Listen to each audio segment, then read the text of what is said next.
I was diagnosed with a serious illness. Then my wife and mother betrayed me, so I disappeared quietly and rewrote the story they thought would end me. She looked me dead in the eye over mashed potatoes and green beans and said, "You should be grateful she hasn't left you yet, my own mother." Voice calm, eyes dry, as if she were commenting on the weather.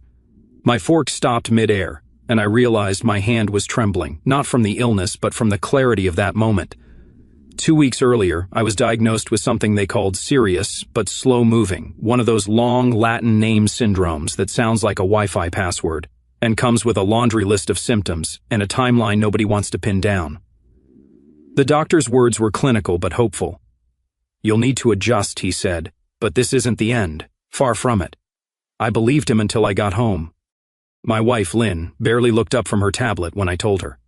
"So, what? You're not dying tomorrow?" she asked, almost annoyed. I remember laughing nervously. "No, it's manageable. We'll just need to, she cut in, setting down the tablet. "That's the thing. You say we like this changes my life."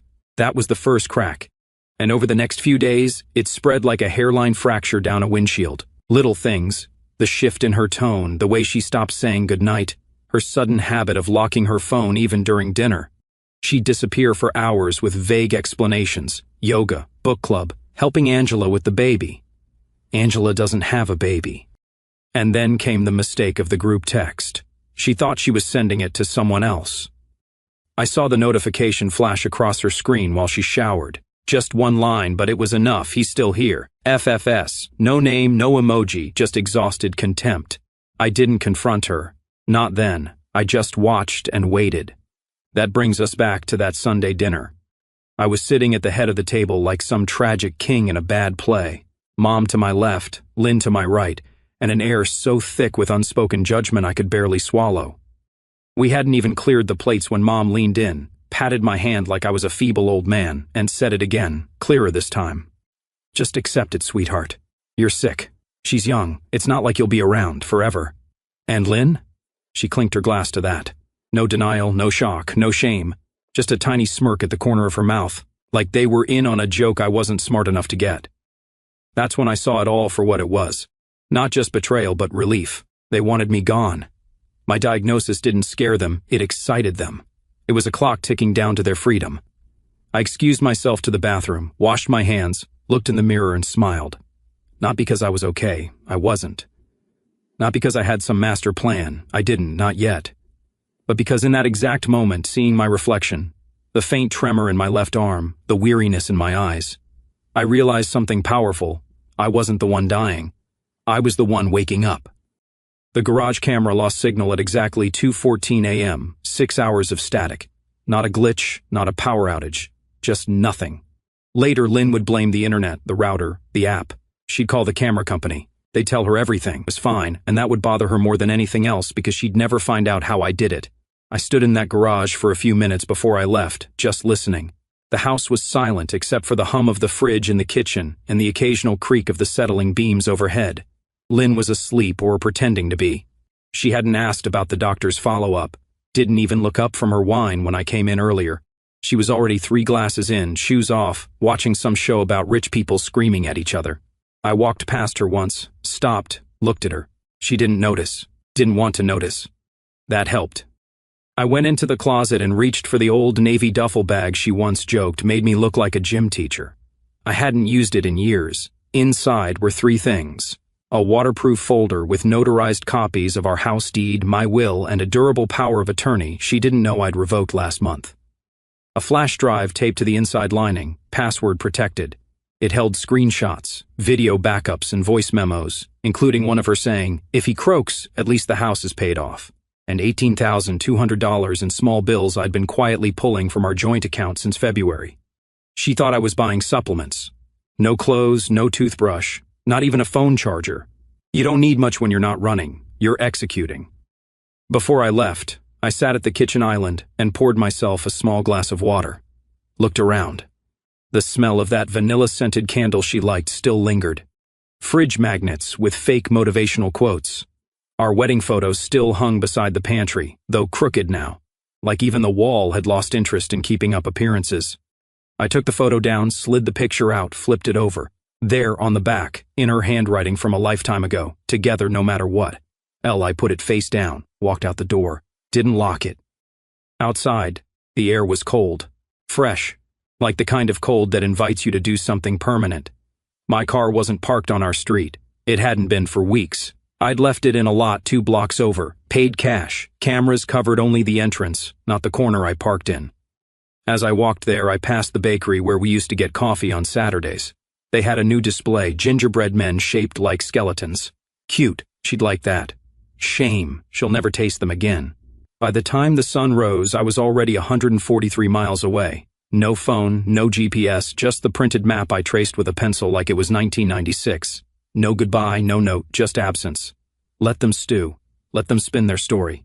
Because by the time they realized I was gone, I'd already started becoming someone else. 3 days after I vanished, Lynn posted a photo of us on Facebook, one taken 10 years ago, on some forgettable anniversary dinner. I looked tan, half drunk, and wildly in love. She looked effortlessly smug, like someone posing with a prize they'd already decided to return for store credit. Her caption, "Please come home. He's sick. He's not thinking clearly. We're all so worried. Broken heart." 176 likes in 3 hours. 42 comments. Half from friends I hadn't heard from in years. Prayers up. Hope he's found safe. So sorry you're going through this, Lynn. The other half were more disturbing. Maybe it's the meds messing with his mind. Does he have a history of this kind of behavior? I remember he had a temper. Yes, the temper. Otherwise known as, he once didn't like my cousin staying with us for a month, rent-free. Lynn had always been subtle with her narratives. Until now, this wasn't subtle. This was curated collapse. It was reputation warfare dressed up in concern. She even added a black and white filter to the photo, because nothing screams manic episode like a grayscale memory. Meanwhile, my mother took a more old-school approach. Church ladies, book club, her bi-weekly lunch circle at the country club where they pretend the chicken salad is still homemade. He's not well, she told them. We've been trying everything. Therapy, supplements. He just drifted. That was rich coming from the woman who once said I was too emotional after my father died. She'd been waiting for this storyline, one where she was the long-suffering mother and I was the cracked porcelain teacup. She even called my cousin Mike, whom I hadn't spoken to since he stole my tool shed ladder in 2009 and told him I'd gone missing after a particularly hard week. Mike texted me, "Yo, you good?" I didn't answer. I watched from a motel room in Missouri. I sat cross-legged on the stiff, chemical-scented carpet, burner laptop open, using hotel Wi-Fi and a 5th PN routed through Canada. I had fake profiles on every platform, each one built months in advance down to the birthday and fake high school. That's how I saw her DMS. Yes, Lynn was sloppy. She messaged a man named Greg Wineglass from her private account, the one she didn't use for family, the one with no last name. She told him I'd finally snapped, that she was doing everything she could to cover the bills, that I'd always been a little controlling. Greg's reply, "If you need to come back here, you can." Back, interesting. Now I had a name and a location. Greg lived in Tulsa. The metadata in his old posts told me as much. A few more clicks and I had his real last name, a LinkedIn profile with a fake job title, and most amusing, a wedding ring visible in his company's annual retreat photos. So, he was someone else's prize too. By the end of that week, I had a folder labeled Gregory M. Tulsa sitting neatly on my desktop beside Linesets and mom voicemails. I took a bite of the cold burger I'd left on the heater, looked at the screen and smiled. They weren't just lying. They were investing in the lie, building it, believing it. And I was going to let them because the higher they stacked the narrative, the harder it would fall when the bottom was quietly cut out from under them. Collapse always looks more dramatic when you've just finished painting the ceiling. I didn't stumble onto the affair like some clueless husband tripping over lace underwear in the laundry basket. I cataloged it with timestamps, GPS locks, reverse image searches. If I hadn't been so disgusted, I might have admired the sheer sloppiness of it all. Lynn wasn't clever, just shameless.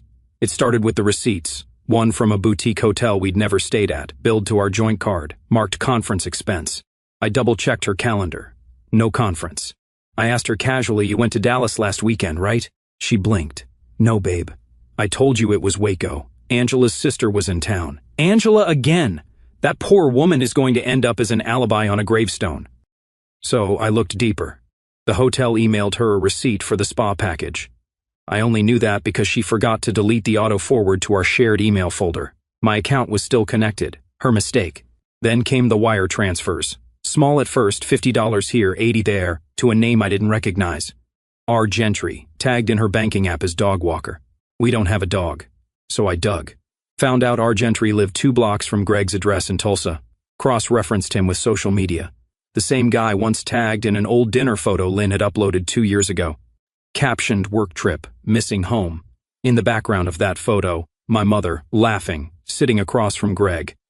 That one nearly broke me because it wasn't just her. My own mother knew, and she said nothing. Worse, she enabled it. Lent Lynn her car, gave her spa money, told neighbors I was too tired to come out when I was sitting in the living room fully dressed. She was laying bricks in a narrative I hadn't even realized they'd started building around me. So I stopped reacting and started recording. Voice memos from behind doors. One of Lynn on the phone saying, "He's not going to last long anyway."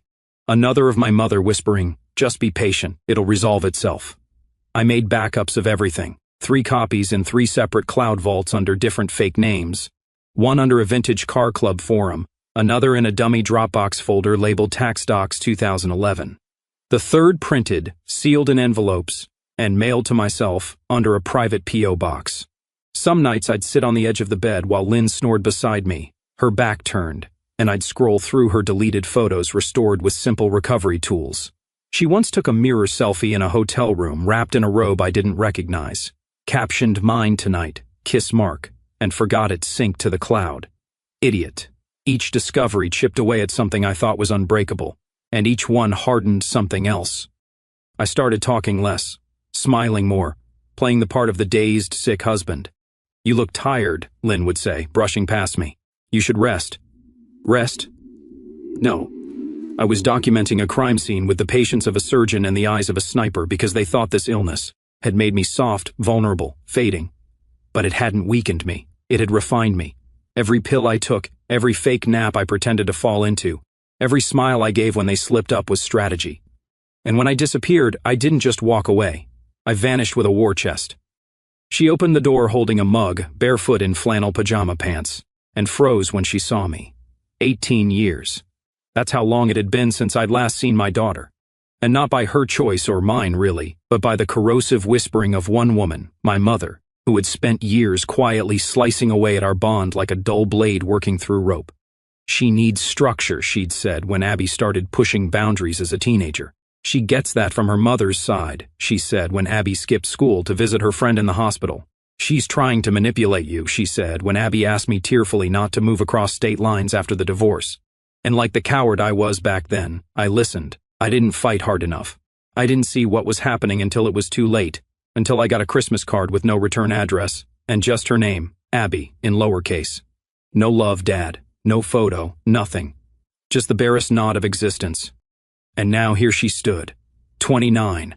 Older, sharper, tired maybe, but in a self-protective kind of way. Her eyes still narrowed the same way when she was suspicious. She used to look at broccoli like that. She didn't speak, just stood there, mug in hand, steam rising between us like a veil neither of us wanted to pull down first. "I don't expect anything," I said, "not even 5 minutes, but the first have something you need to see. And if you let me, I'll sit outside and explain. Then I'll go." Still silence. "Then finally, you look thinner." I smiled a little. "Yeah, illness does that. Betrayal helps too." Something in her face shifted, not softened, but cracked. She stepped aside. The cabin was small but warm. Mismatched furniture. A half-finished puzzle on the table. Paintings on the wall, not prints. Originals. Her style, bold, tense colors. She was still painting. That nearly buckled me right there. She asked, not making eye contact. I nodded. "Please." I sat at the edge of the couch, pulled the envelope from my bag. Thick, heavy with paper and things that shouldn't have had to exist. "I know I wasn't there," I said, "and I'm not asking you to forgive me, but if you ever wondered why things went the way they did, why I stopped calling, why you thought I chose them over you." I slid the envelope toward her. It wasn't the truth. She didn't touch it at first, just stared at it like it might bite. Then finally she pulled the tab and opened it. Photos, printouts, letters, voicemail transcripts. A copy of the old will my mother changed without my signature. A screenshot of the text my mother sent Lynn 6 months ago. "If he makes it to Christmas, I'll be shocked. You've waited long enough. Take the house and move on." Abby's hand shook slightly as she read. She looked up at me once. I couldn't tell if her eyes were glassy or just catching the light. "You lived with that?" she asked quietly. I documented it. Her laugh was dry. "Of course you did." A beat passed. "You know," she said, "when Mom died I thought about calling you, but I figured it was better to leave things dead." "I know." She leaned back, took a sip of her tea, looked me over again. Then after the longest pause, "You hungry?" I hadn't realized how tense I'd been until that moment. My shoulders dropped a half-inch. "I could eat," I said. She stood, opened a cupboard, and said, "Hope you still like tomato soup. I make it from scratch now." Something shifted. Not forgiveness, not yet. But something far more important, possibility. The first crack in their pretty little lie came not with a bang, but a transaction declined. Lynn stood in line at the grocery store, a bottle of overpriced red in one hand and her phone in the other, punching in her PIN code like the world owed her obedience. The machine blinked, then blinked again, then barked out a cold, final, declined.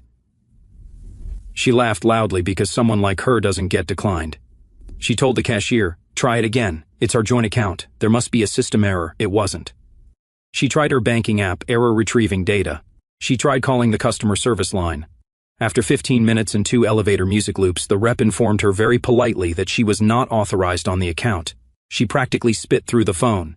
"I'm his wife." "Yes, ma'am," the voice replied. "But your access was formally revoked on March 14th. That was 3 months ago." She dropped the wine and left it there. Walked out of the store in a haze of confusion, anger, and the growing sick suspicion that something had slipped through her fingers while she was too busy texting Greg behind my back. Next stop, the bank branch. She showed up with a fake smile and tight blouse, thinking charm might fix what treachery had broken. They printed out a copy of the deed transfer paperwork. She barely looked at it until she saw the date, 4 months ago.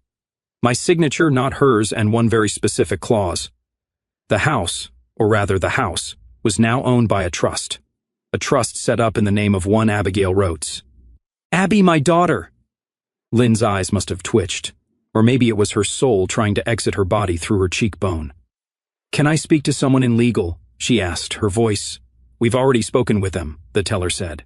"Everything is in order." She stumbled out and called my mother. And that's when the second fracture hit. Because Mom, still wrapped in her delusion that she was the architect of my disappearance, and not just a pitiful co-conspirator, answered on the second ring. "Sweetheart, don't worry," she said, her voice syrupy. "I'm sure he's just confused. You know how men are when they get sick. Paranoid, detached. My Harold..." She didn't get to finish because a courier pulled into her driveway at that very moment, stepped out in khakis and a gray polo, and handed her a manila envelope with a signature-required sticker. Inside, a letter, a transcript, and a tiny USB drive. The transcript was every voicemail she left me last year, including the one where she said, "Let her have a little fun, darling. She's not cheating. She's just bored. You'll be gone soon anyway." And a USB.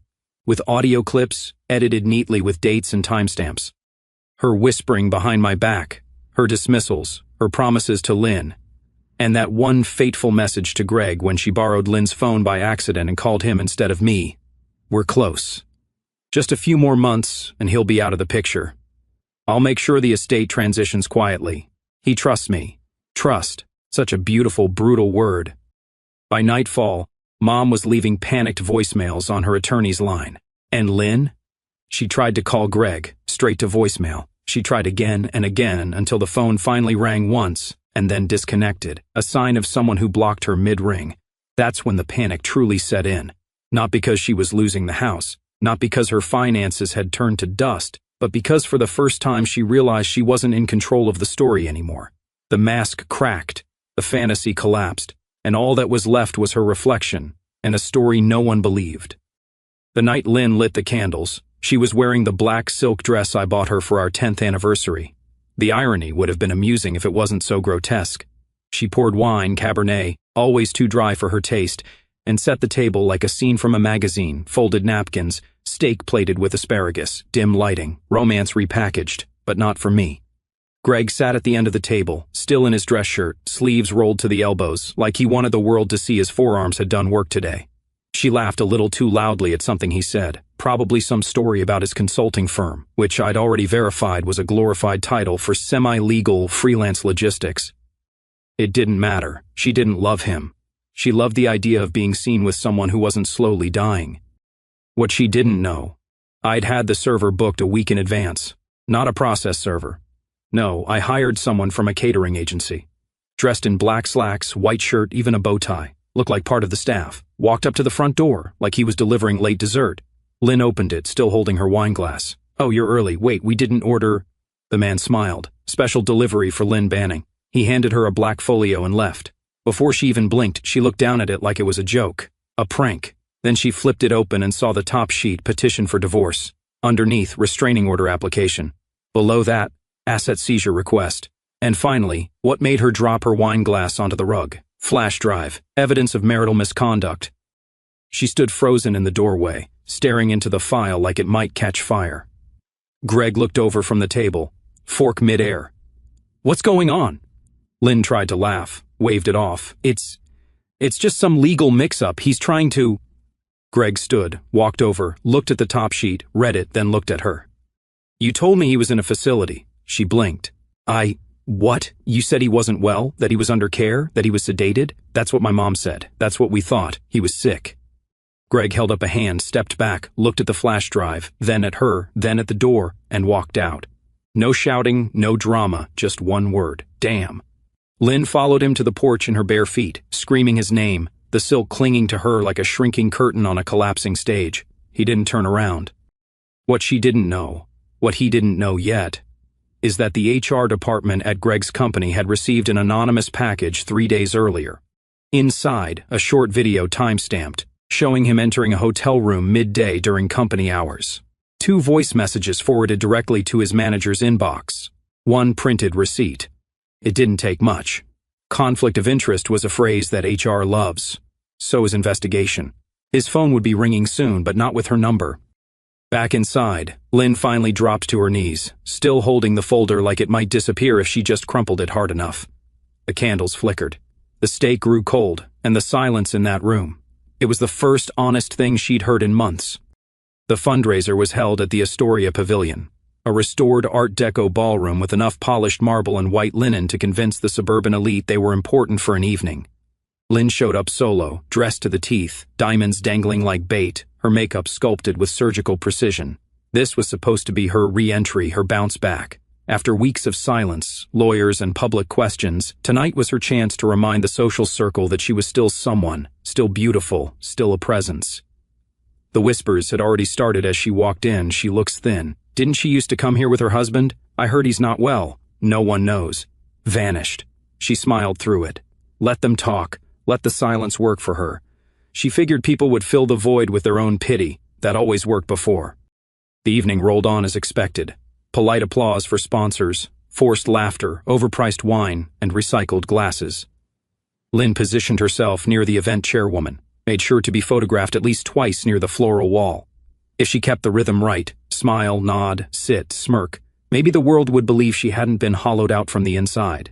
Then came the tribute. The lights dimmed. A projector flickered to life.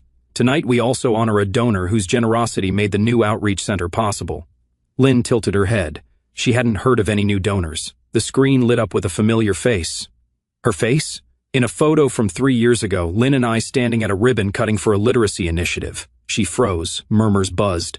Then the photos changed. Me standing with kids at a workshop. Me smiling beside a restored cabin flanked by 2 veterans. Me shaking hands with the mayor. Me beside Abby. That's when the room shifted. The crowd went quiet. The air tightened. Lynn's wine glass wobbled slightly in her hand. Abby was unmistakable. The same sharp cheekbones, the fire in her posture. She had my eyes, and the same crooked grin I thought I'd lost when she was a teenager. And there I was, arm around her shoulder. Both of us smiling like nothing had ever been broken. The video faded to black. Applause. Lynn stood completely still, mouth slightly open. Then she felt it. That unmistakable shift in atmosphere. People were looking at her now, not with admiration, not even curiosity, with knowing. And then she saw me, back of the ballroom, not center stage, no spotlight, just leaning against a column, hands in my pockets, dressed in the same dark suit I wore to her father's funeral, alive, calm, not frail, not sick, not a ghost. I raised a glass, gave her the smallest nod, no smile, no scowl, just that little gesture that said, I see you now, the real you. She dropped her clutch. It hit the floor with a slap. No one bent to pick it up. She turned to the event chairwoman, mouth open, fingers trembling. but the woman had already turned away, moving towards someone else, someone present.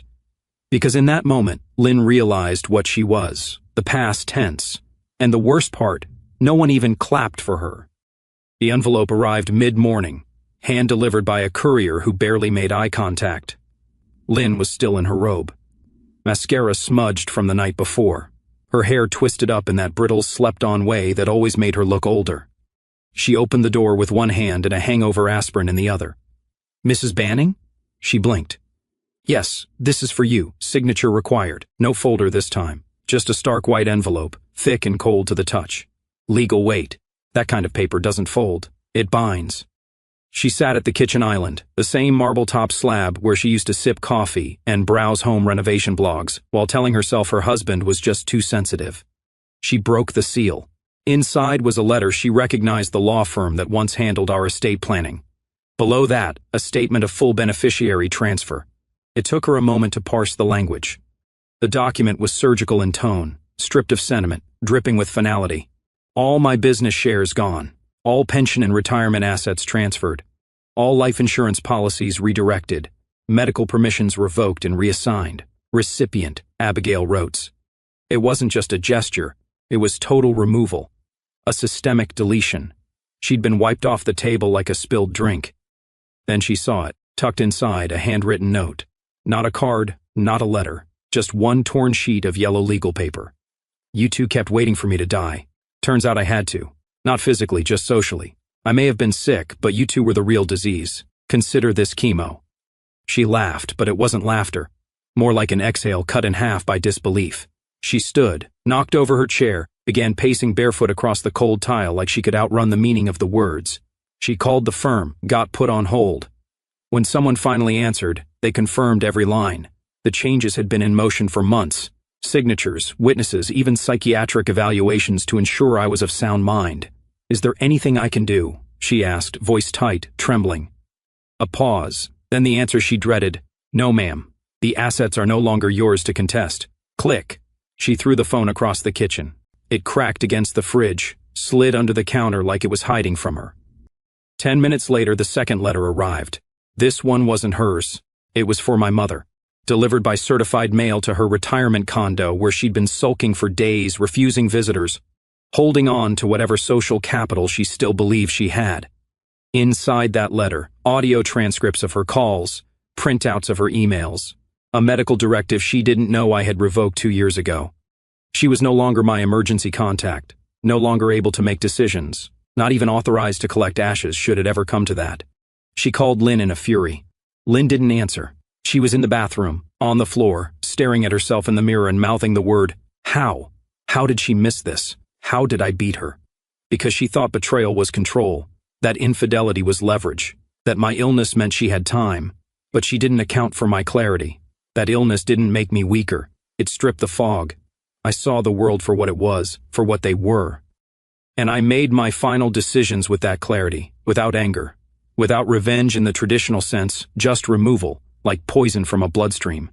The infection was gone, and the patient already healing. The sky was a burnt orange bruise bleeding into dusk when the phone vibrated again. It lay face down on the windowsill next to a chipped mug and a half-finished crossword.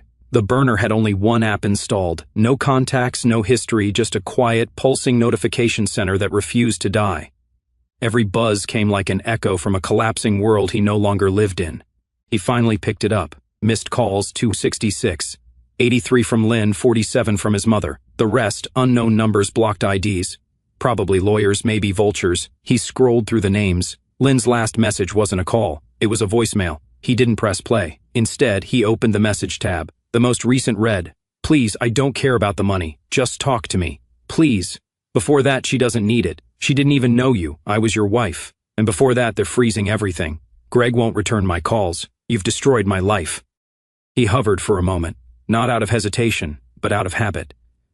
Years of reading her lies and trying to decode the space between her words like some desperate translator working on a dying dialect. Then he tapped Select All and pressed Delete. The screen went dark. Outside, the lake shimmered quietly, the trees casting long shadows like arms reaching for nothing. Smoke curled lazily from the grill. He'd overcooked the chicken, but it didn't matter. The smell reminded him of weekends from a different lifetime, back when normal meant dirty sneakers and bug bites, not silence and legal prep. The cabin creaked softly with movement. Behind him, the door cracked open. Abby's voice came through, warm and even. "Dinner's ready." He didn't turn, just stood for a breath longer, watching the smoke drift upward like some ancient signal finally understood. Then he stepped inside. No phone in hand. No explanations offered. No apologies given. Inside, the table was set. Real plates, real silverware. No screens, no distractions. Just soup, bread, and the woman who once believed he had abandoned her, now pouring wine like it was never in doubt. As he sat, she asked, "You good?" He nodded. And across town, across cities, across all that rotten distance, two women stared at phones that would never ring again. Because it wasn't about time anymore. He wasn't running out of it. They were.